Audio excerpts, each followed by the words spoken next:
Hi wears. நம்ம daily use பண்ணுற சில வார்த்தைகளுக்கு, தமிழ் வார்த்தைகளுக்கு இங்கிலீஷில் என்ன மீனிங்னு தெரிஞ்சால் ரொம்ப நல்லாயிருக்கும். அப்படி சில வார்த்தைகள் என்னென்னு பார்ப்போமா? அழியாத, நீங்காத.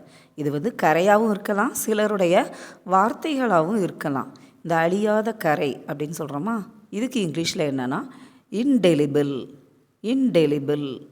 For example, there was an indelible mark on her dress. அவளுடைய ட்ரெஸ்ஸு மேலே ஒரு அழிக்க முடியாத கரை இருந்துச்சு. her words left an indelible impression on him. அவளுடைய வார்த்தைகள் அவன் மேலே ஒரு நீங்காத ஒரு தாக்கத்தை அவன்கிட்ட உருவாக்கிருச்சு. ஊதாரித்தனமாக. இதுக்கு இங்கிலீஷில் என்னென்னா squander. Squander. For example, he squandered his money on unnecessary things.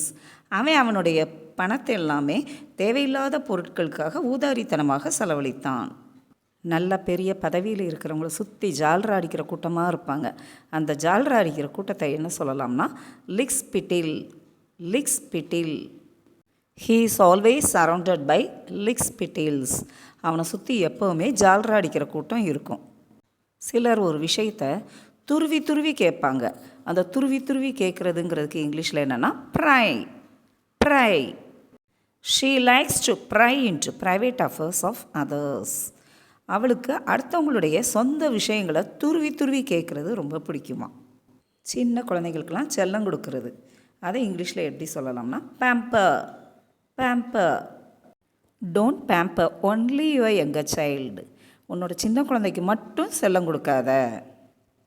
Okay wears, இன்றைக்கி பார்த்த இந்த வேர்ட்ஸ்லாம் நம்ம டெய்லி லைஃப்பில் யூஸ் பண்ணியும் பாருங்கள். ஓகே, பாய்.